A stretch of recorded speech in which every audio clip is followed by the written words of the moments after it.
magandang araw po sa ating lahat. Ako nga pala si Leonard. Ito si Jaime. Yes. Ngayon, ituturo po namin ang tamang pagsuot ng bahag, G-string, or kung tawagin sa amin ay wanes. So, ito po, kung mapapansin nyo po, itong pa-rectangle na shape, siya po mismo yung nakaharap. At ito po yung endpoints niya na magbe-basis kung saan magsisimula. So, dun po, una, ihaharap po siya, ipagpesto, tsaka po siya ipapasok dito, balikod, hanggang dyan.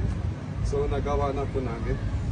And, pagkatapos po nun is iikot nyo po siya, paganyan, sa waist ni Kuya.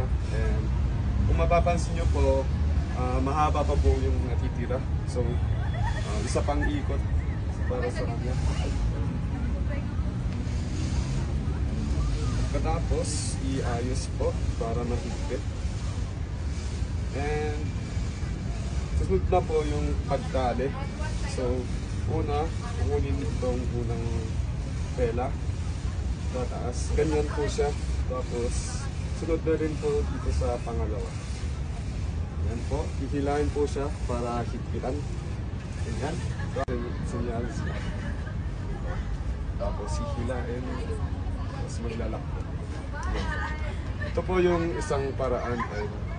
Meron pa po yung alternative na paraan nila na pagsuot ng bag. So, yung susunod, sige ka po.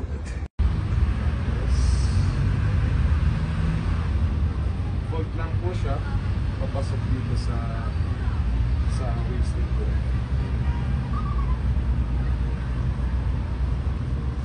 Ito, tapos ayos lang. So, kung mapapansin nyo po sa first part na, or sa first, unang paraan ng pagtali ay meron pong ano dito, parang tawag to.